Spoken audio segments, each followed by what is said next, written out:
ते व्रतं चरिष्यामि तच्छकेयं तन्मे राध्यताम्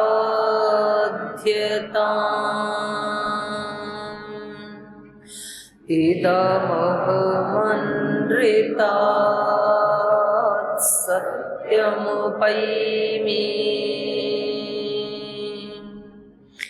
ॐ सहना भवतु सहनौ भुनक्तु सह वीर्यं करवावहै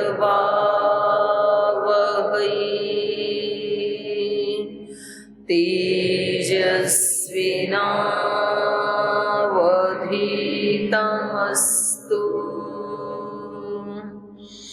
मा विद्विषावहै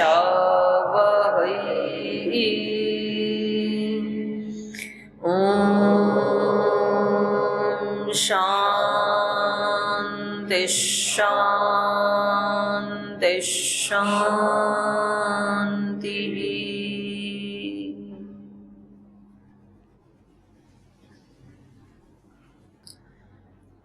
वाल्मीकि रामायण की किष्किंधा कांड का द्वितीय सर्ग पढ़ रहे हैं हम।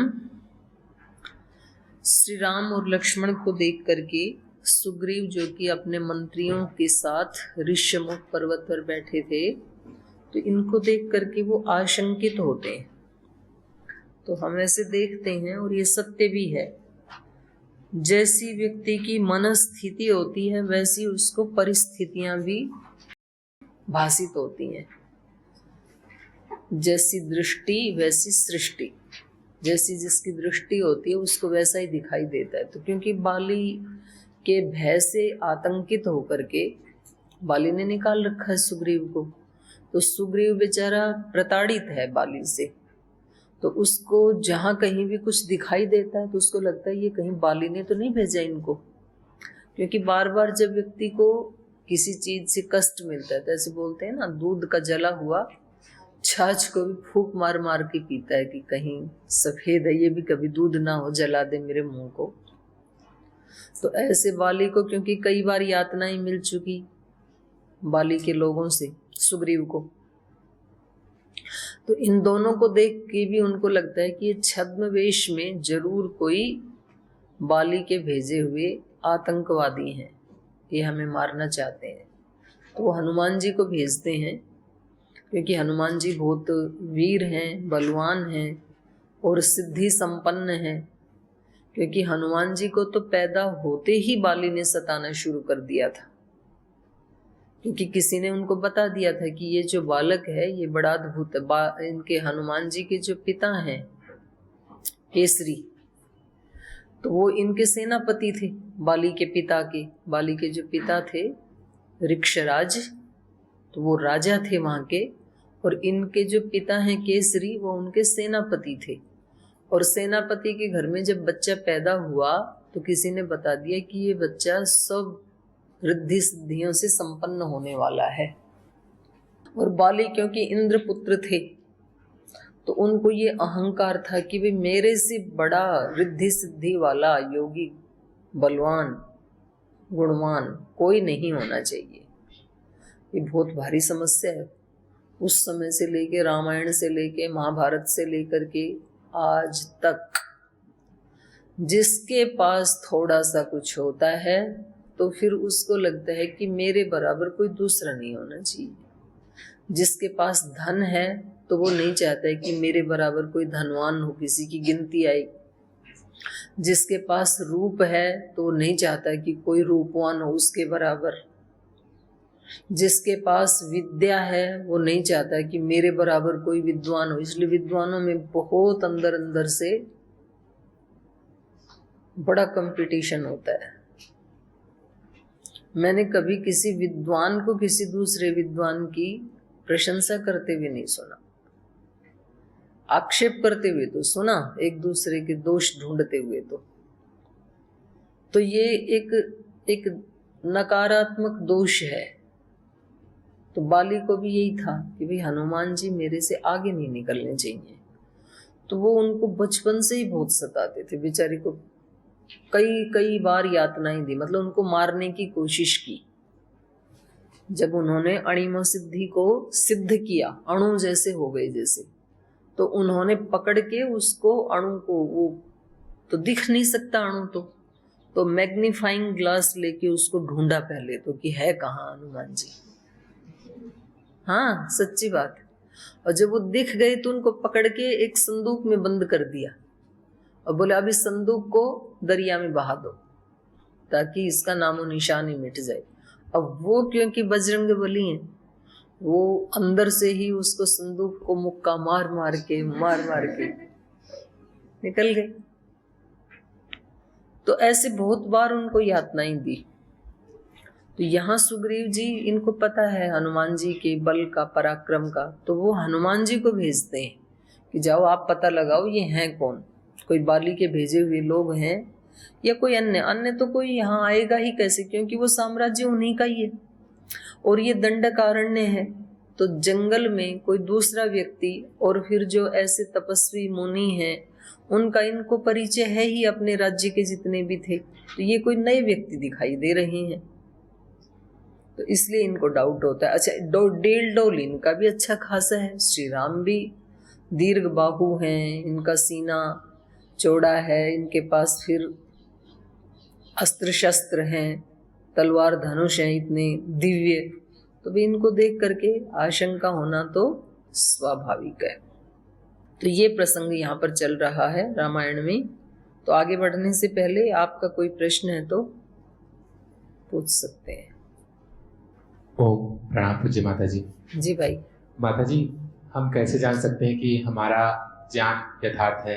जैसे कभी कभी कोई ऐसा होता है कि कुछ अंदर से निकलता है, लगता है कि ये जो मेरा ज्ञान है वो सत्य है कि असत्य है, उसको कैसे वो कर सकते हैं? जैसे सूर्योदय होने पर किसी को डाउट होता है क्या सूर्योदय हुआ कि नहीं हुआ, कहीं हम इस जो देख रहे हैं ये भ्रम तो नहीं है हमारा, ऐसे डाउट होता है क्या? नहीं होता ना, क्योंकि दिख ही रहा है ना पक्का सामने, तो वहां डाउट का कोई चांस ही नहीं है। तो ऐसे ही जब अंदर से ज्ञानोदय होता है उसमें भ्रांति नहीं होती है कभी भी। भ्रांति हो रही है तो समझ लेना ज्ञानोदय नहीं है। थोड़ी सी सात्विकता आते ही साधक, आप तो ज्ञान की बात कर रहे हैं, लोग तो कहते हैं मुझे ब्रह्म का साक्षात्कार हो गया, और बड़े बड़े विद्वानों ने कहा ये, बोले मेरे को तो साक्षात्कार हो गया। अब फिर थोड़े दिन के बाद उल्टे सीधे काम करने लगे, तो फिर उनसे पूछे, बोले आपने तो पूरी पुस्तक लिख दी आत्म साक्षात्कार पे, फिर ये? बोले नहीं, वो तो मेरा भ्रम था, जैसा मुझे लगा वैसा मैंने बोल दिया, और लोगों ने भी मान लिया कि ये तो आत्मवेत्ता है। तो जैसे ही थोड़ी सी भी साधना करते ही सत्व बढ़ता है जैसे, तो लोगों को कभी किसी को कोई प्रकाश दिखाई देता है, किसी को कोई दिव्य ध्वनि दिखाई देती है, ऐसे कुछ थोड़ा सा भी उसको वो मिलता है ना संकेत, उसी को वो साक्षात्कार समझ लेता है कि मेरे को तो ब्रह्म का साक्षात्कार हो गया, मेरे को तो आत्मा का साक्षात्कार हो गया। लेकिन फिर वो थोड़े दिन के बाद उसका बदल जाता है, चेंज हो जाता है, जब त्रिगुण बदलते हैं तो ये आत्म ज्ञान जो है ना, उसमें डाउट नहीं होगा कभी भी। जैसे आपके पेट में दर्द होता है, भले ही वो दिखता नहीं है, आपको दिखता थोड़ी है, पर आपके पेट में दर्द है या नहीं है इसमें डाउट होता है क्या कभी? या तो नहीं है या तो है, तो अनुभूति पक्की होती है ना। इस समय मैं पूछूं कि दर्द है कि नहीं, तो आप बोलोगे कि नहीं है। और जिस समय आपको बहुत तेज दर्द हो रहा हो और मैं पूछूं दर्द है भी कि नहीं, आप बोलें कि बिल्कुल है, मैं कहूं कि दिखाओ कुछ लक्षण, तो दिख नहीं रहे, आप तो वैसे के वैसे दिख रहे हो, तो बोल जी दिखाया नहीं जा सकता लेकिन दर्द तो है, ऐसे कहोगे ना। तो ऐसे ही जब ज्ञान की प्राप्ति होती है, ज्ञान की प्राप्ति का मतलब है विवेक ख्याति की पराकाष्ठा, जिसको अविप्लव विवेक ख्याति कहा, हान का उपाय। अविप्लव मतलब जो कांपती नहीं, हिलती नहीं है एक क्षण के लिए भी। जैसे दिया जलाते हैं तो उसकी बत्ती हिलती रहती है, इसका नाम है विप्लव। और फिर उसके ऊपर कांच लगा दो चारों तरफ से, तो फिर वो लो ऐसे ही जलती रहती है, उसका नाम है अविप्लव। तो ऐसी विवेक ख्याति, ऐसा ज्ञान जब प्राप्त हो जाता है तो वो एक क्षण के लिए भी भ्रमित नहीं होता है। ये प्रश्न नहीं उठता है उसको, ये ज्ञान ठीक है या नहीं है, ये मन का है या आत्मा का है, ऐसा उसको होगा ही नहीं। उसको कहा अविप्लव विवेक ख्याति। उसमें कोई कंप नहीं होता है, उसमें कोई संशय नहीं होता है। तो वो तो जब होगा तो, और वो एक दिन में नहीं होता है, झटिति नहीं होता है वो वर्षों की साधना के बाद। और देखो ये साधना, सेवा, योगाभ्यास, ये ऐसी स्थितियां हैं कि इसको कोई दूसरा व्यक्ति ना गैस कर सकता है, ना अनुभव कर सकता है, खुद साधक ही कर सकता है। साधना के नाम पे भ्रम, सेवा के नाम पे भ्रम हमारे अंदर होते हैं। साधना के नाम पे ऐसे भ्रम फैला रखें कि भाई जो संसार का कोई भी काम ना करे, कोई जिम्मेदारी ना निभाए, कोई कर्तव्य ना निभाए, बोलिए साधक। तो वो साधक भी हो सकता है और वो व्यक्ति प्रमादी भी हो सकता है, महाआलसी भी हो सकता है। और साधना के नाम पे 99% प्रमादी ही होते हैं, 1% होते हैं। जो डुमेट वाले महाराज जी थे ना, उसका नाम है साधना। दिखना चाहिए ना जो हो रहा है वो, चलो पूरा पूरा तो ना दिखे पर उसकी कुछ झलक तो लोगों को मिलती है ना। जिस व्यक्ति के आसपास रहने से एक शांति मिलती हो, प्रसन्नता मिलती हो, एक पवित्रता की अनुभूति होती हो, तो इसका मतलब है कि वहां तो कुछ फूल खिला है, तभी तो सुगंध आ रही है। और जहां बैठ करके, जिनके आजू बाजू में बैठ के घुटन हो रही है, स्ट्रेस बढ़ रहा है, तनाव बढ़ रहा है, काहे की साधन है भाई? फिर उसको साधन नहीं कह सकते। सेवा के नाम पे भी भ्रम होते हैं।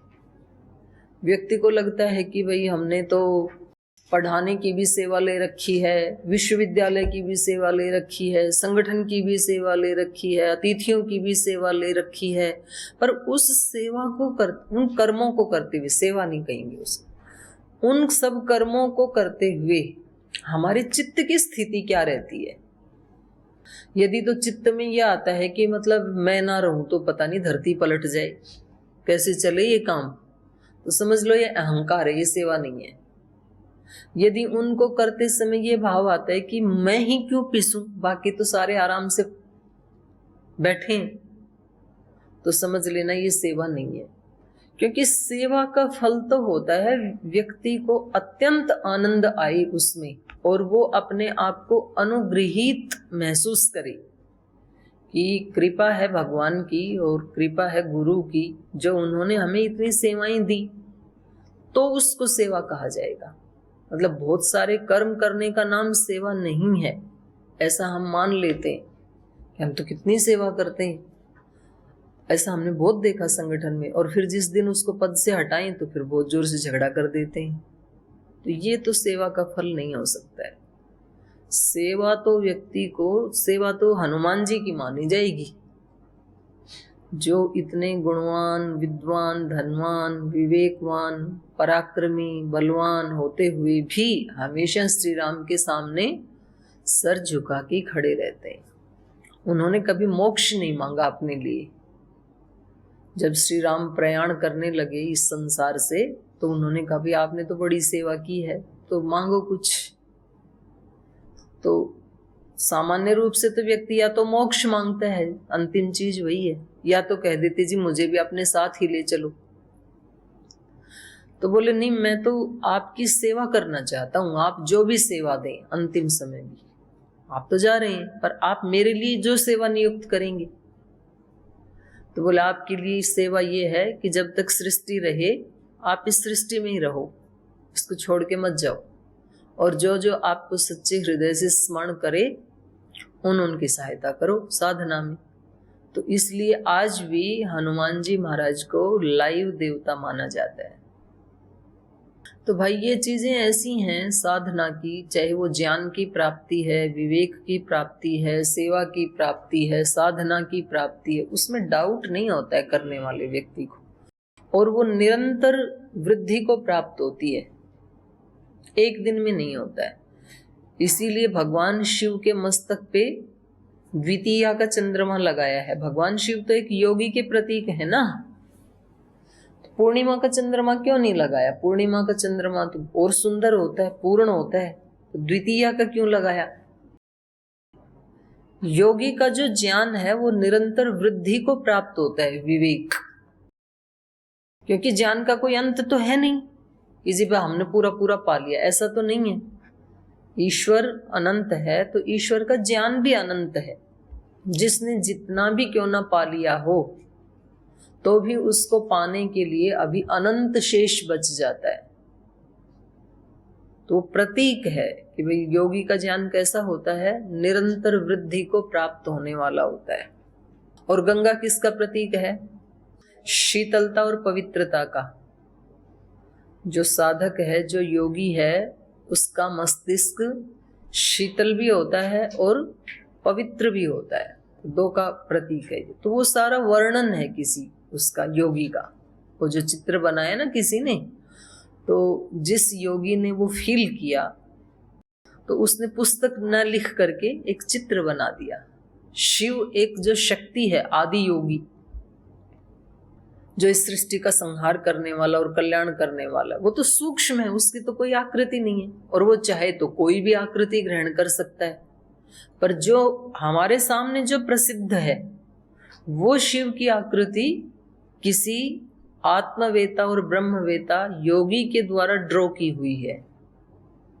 वो समझाने के लिए अलंकारिक वर्णन किया है उसने। तो कोई कविता लिख देता है, कोई गीत लिख देता है अपनी अनुभूति के ऊपर, कोई पुस्तक लिख देता है उसको जैसा अनुभव हुआ, कोई चित्र बना देता है। तो ज्ञान का आप अभ्यास करते जाओ, वो बढ़ता जाएगा। योगांग अनुष्ठानात् अशुद्धि क्षये ज्ञान दीप्ति अविवेक ख्याते। जैसे जैसे हम योग के अंगों का अनुष्ठान करते हैं, यम नियम आसन प्राणायाम प्रत्याहार धारणा ध्यान समाधि का जितना जितना अभ्यास करेंगे, यम नियमों का अभ्यास व्यवहार काल में होता है, और आसन प्राणायाम प्रत्याहार धारणा ध्यान समाधि का अभ्यास एकांत में बैठते हैं तब होता है। तो जितना जितना इन अंगों का अभ्यास करेंगे योगांग अनुष्ठानात्, वो अनुष्ठान करने से अशुद्धि क्षय, अशुद्धि का अज्ञान का नाश होता रहता है, और जितना जितना नाश होता रहेगा उतनी उतनी शुद्धि बढ़ती रहेगी, ज्ञान की दीप्ति बढ़ती रहेगी। और वो कब तक बढ़ती रहेगी?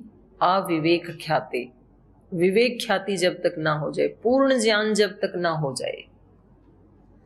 एक तो देखो सुबह 5 बजे का टाइम है, जब आप उठ के जाते हैं योग शिविर में, योग कक्षा में, तो थोड़ा थोड़ा दिखाई देता है। तो थोड़ा थोड़ा दिखाई देना ये समझ लो साधना की शुरुआत है। जिसने अभी साधना शुरू की है ना, तो उसको थोड़ा थोड़ा आनंद आता है, थोड़ा थोड़ा दिखाई देता है। फिर आप योगाभ्यास करके वापस आते हो 6 बजे, तो बिल्कुल दिखाई देने लगती हैं सब चीजें, कहाँ पत्थर है, कहाँ ग्राउंड है, कहाँ क्या है। तो ये समझ लो और थोड़ी गति हो गई है साधना में, और आगे बढ़ गई। और उसके बाद सूर्योदय हो जाता है, तब चीजें एकदम स्पष्ट दिखती हैं। तो ये समझ लो विवेक ख्याति है, ये ज्ञान है।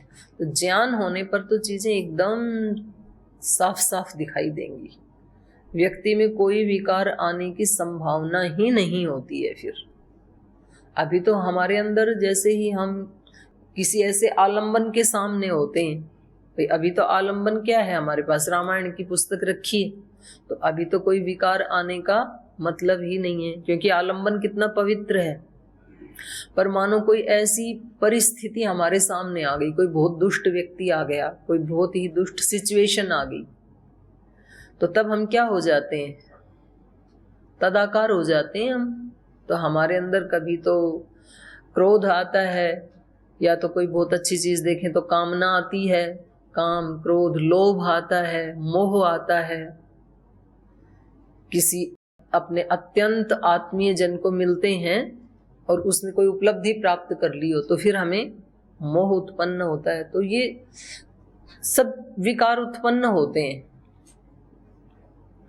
तो हमें चीजें ठीक ठीक नहीं दिख रही हैं, इसका मतलब थोड़ा ज्ञान तो हुआ है, पर ये ज्ञान ऐसा है जैसे 5 बजे का अंधकार में थोड़ा थोड़ा दिखता है ना, धुंधले वाला ज्ञान। पर विवेक ख्याति होने के बाद उस व्यक्ति को ना किसी से राग होगा, ना द्वेष होगा, ना मोह होगा, ना शोक होगा, बस केवल आनंद की स्थिति में रहेगा। वो बहुत लाभ होने पर हर्षित नहीं होगा, बहुत नुकसान होने पे दुखी नहीं होगा। ऐसी स्थिति होगी उसके अंदर से। और मैं ऐसा हो गया और दूसरे नहीं हुए, ये अहंकार भी नहीं होगा उसको। नहीं तो ये सबसे बड़ी बाधा है साधक के लिए, अतिमानिता, कि मैं औरों से स्पेशल हूं, इसलिए मैं सबके साथ बात नहीं कर सकता हूं। हाँ, ऐसे साधक हैं, वो सबसे मिलते ही नहीं है। हम केवल बड़े बड़े लोगों से मिलेंगे, हम सामान्य लोगों से बातचीत नहीं करेंगे, क्योंकि हम स्पेशल हैं। तो ये सबसे बड़ी बाधा है आध्यात्मिक जगत की, अतिमानिता कहा है इसको। तो ये तो निरंतर बढ़ती रहती है विवेक ख्याति। तो जैसे जैसे अनुष्ठान करेंगे तो आप बस लगे ही रहो और अपने आप चीजें, मतलब आप चाहो मत कुछ भी, वो तो फल मिलेगा ही ना। तो पूरा अपना फोकस किस पे होना चाहिए? करने पे होना चाहिए, कर्तव्य कर्म के ऊपर अपना फोकस होना चाहिए कि कोई भी दिन भर में एक भी कर्तव्य कर्म मेरा छूटे नहीं। देखो, यहाँ रहते हैं तो यहाँ का जो अनुशासन है वो 1 इंच भी छूटना नहीं चाहिए। इसका नाम है योग, इसका नाम है साधना। अटेंडेंस पूरी होगी तो क्लास में नहीं आएंगे, अटेंडेंस पूरी होगी तो योग में नहीं आएंगे।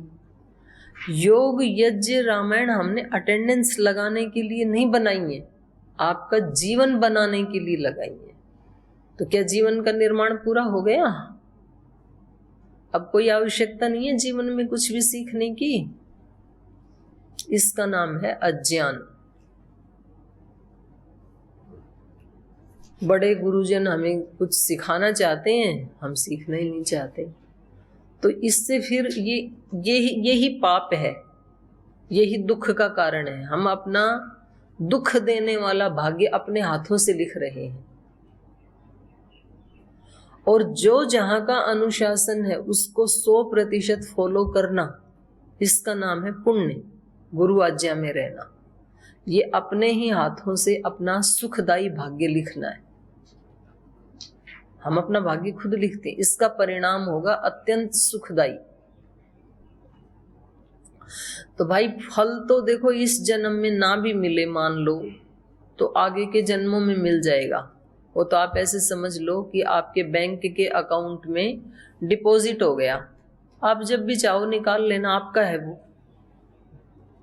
लेकिन अगर कर्तव्य कर्म छूट गया आपका तो ज्यादा हानि होगी, क्योंकि अगली बार पता नहीं कैसा शरीर मिलेगा, कैसी परिस्थितियां मिलेंगी, गुरुजन मिलेंगे नहीं मिलेंगे, कहाँ पैदा होंगे, कुछ भी नहीं पता ना। अभी तो सारी परिस्थितियां अनुकूल हैं 100%। अच्छे घर में कुल खानदान में जन्म हो गया, अच्छे धर्मात्मा माता पिता मिल गई, अच्छे समर्थ गुरु मिल गई। बहुत लोग चाहते हैं कि हम भी इस तरह के शास्त्र आदि पढ़ें, अपने ऋषियों की नॉलेज को जानें। बेचारों के पास टाइम नहीं है, हमारे पास सुबह से शाम तक टाइम है। तो अभी तो अपने को एक भी कर्तव्य कर्म करते हुए हम शाम को अपना आत्मनिरीक्षण करें कि कौन कौन सा कार्य करते हुए मैं योगस्थ था और कौन से कार्य करते समय मैं योगस्थ नहीं था। ऐसे अपना परीक्षण करना चाहिए। फिर आप कोई भी कर्म करें, वो सब आपकी साधना ही बन जाएगा, सब पूजा ही बन जाएगा फिर वो। और नहीं तो फिर तो दिक्कत आएगी। ऐसा यदि नहीं कर पाते हैं ना, फिर नहीं काबू लगेगा, क्योंकि अविद्या का तो क्षेत्र बड़ा बड़ा बलवान है। ऐसे ऐसे नहीं उखड़ती है अविद्या, बड़ा लगना पड़ता है उसके पीछे। जी और बोलिए। माता जी, तो मतलब कह रहे हैं कि क्या फिर स्वानुभूतियों पर हमेशा विश्वास करना चाहिए? मतलब स्वानुभूतियों पर हमेशा विश्वास किया जा सकता है? वो तो आपको ही पता लगेगा कौन कौन सी अनुभूति पे आपने विश्वास किया और वो खरी उतरी और कौन सी खरी नहीं उतरी। व्यक्ति को खुद को ही साधक को अनुभूति होगी, दूसरा आदमी आंसर नहीं दे सकता है। वो आपको ही पता है कि कब आपको ऐसी अनुभूति हुई कि कुछ गड़बड़ होने वाली है, और फिर आप वहां रुक गए और फिर आपने देखा कि सच में ये अगर आगे चलता तो गड़बड़ हो जाती। कभी आपको अनुभूति हुई कि ये कार्य करोगे तो आगे खड्डे में गिरोगे, और फिर आपने वो कार्य नहीं किया और फिर आपको पता लगे तो सचमुच ही खड्डा था, यहाँ तो दूसरी गिर गई। तो ये अनुभूति विश्वसनीय है आपकी। और कभी इससे उल्टा भी हो सकता है, आपने जो सोचा, जिसको आपने अनुभूति माना, वो वैसा था ही नहीं, तो उल्टा भी हो सकता है। तो साधक को खुद ही पता लगेगा भाई। बताओ। नहीं माता जी, धन्यवाद। अनुभूतियां हो रही है ना, उनको होने दो। थोड़ा भी आप अच्छा सोचोगे, अच्छा आचरण करोगे तो कुछ तो अच्छी अनुभूति होगी ही ना, तो होने दो ना उनको। ठीक है। साधक को अपनी अनुभूतियों के बारे में ज्यादा चर्चा नहीं करनी चाहिए, किसी के सामने छिपा के रखना चाहिए। ये तो चली जाती हैं, फिर बोले इस व्यक्ति का हाजमा कमजोर है, ये नहीं पचा पाएगा ज्ञान को। तो इसलिए जो अच्छे साधक होते हैं ना, वो छिपा के रखते हैं अपनी अनुभूतियों को दूसरों के सामने। बिल्कुल ऐसे बन जाएंगे भोले भाले, जैसे कुछ जानते ही नहीं है। जैसे वो बता रहे थे ना उस दिन पूज्य स्वामी प्रेम विवेकानंद जी, मैं तो कुछ नहीं जानता हूँ। तो ये अच्छे उनकी साधकों की पहचान है, वो दूसरों के सामने यही दिखाते हैं कि हम कुछ जानते ही नहीं है भाई, हम तो अज्ञानी है भाई, हम तो भोले भाले हैं भाई, हम तो सीधे साधे हैं। तो ऐसे छिपा के रखना चाहिए। ठीक है जी। माता जी, जब हमको कोई किसी कार्य में लगाते हैं तो फिर उस समय ये सोचना कि देखो कि इतना बड़ा काम चल रहा है, हमको इसमें आवश्यकता महसूस की जा रही है, हमको भी लगाया जा रहा है, तो जी ये जो शब्द है ये अहंकार में आएगा या श्रद्धा? दोनों में आ सकता है, आपकी भावना पे डिपेंड है। मेरे को ही चुना, दूसरे को नहीं चुना, मैं इसके योग्य हूँ, तो ये अहंकार भी हो सकता है। और ये अत्यंत कृतज्ञता भी हो सकती है। भावना के ऊपर है, आपके अंदर कैसा भाव आ रहा है उसको सोच करके। शब्द एक ही होंगे, मेरे को ही चुना, ये तो शब्द तो समान है, पर भावना दो हो सकती है। अहंकार की भावना भी हो सकती है और अत्यंत कृतज्ञता की भावना भी हो सकती है। खुद ही पहचानना पड़ेगा साधक को।